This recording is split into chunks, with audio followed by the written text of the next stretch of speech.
সাথে সাথে রমজান মাস আওয়ার সাথে সাথে নবীজি রমজান মাসও শবে কদর তালাশ করতেন। শবে কদরের জন্য নবীজি প্রথমেই রমজানের শুরুতেই তিনি প্রথম 10 দিন এতেকাফ করতেন, মাঝখানে আরো 10 দিন এতেকাফ করতেন, শেষ দশকেরও এতেকাফ করতেন। প্রথম 10 দিন এতেকাফ করার পরেও নবীজি এতেকাফ থেকে বারোয়া বললেন যে ও আমার সাহাবাই কেরাম, নবীজির সাথে সাহাবাই কেরামও এতেকাফ করত। বললেন ও আমার সাহাবাই কেরাম, যে উদ্দেশ্য আমি এতেকাফ করেছি সেই উদ্দেশ্যগুলো হাসিল হয়নি, অর্থাৎ শবে কদর আমি পাইনি প্রথম 10 দিন। মাঝের 10 দিন, মাঝখানে 10 দিন, মাগফিরাতের 10 দিন, 10 দিন নবী এতেকাফ করলেন।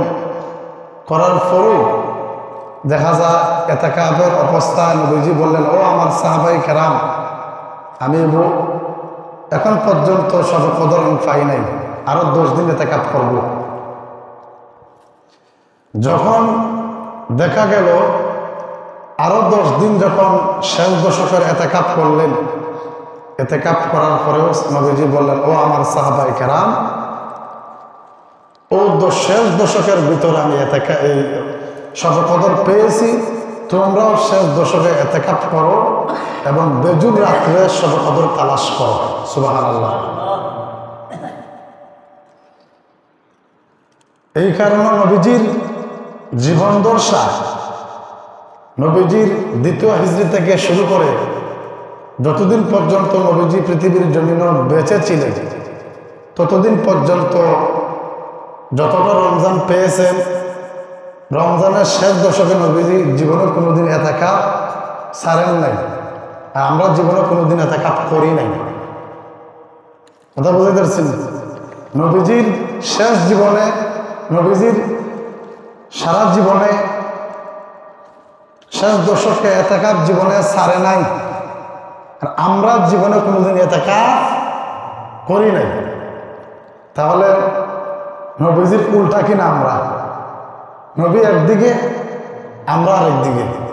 আমরা সময় আমরা দিব মিল্লাতে রসুল্লাহ, নবীজির এই রসুলের মিল্লাতের উপরে কবরও তৈলাম, আর অথচ নবী একদিকে, আমরা আরেকদিকে।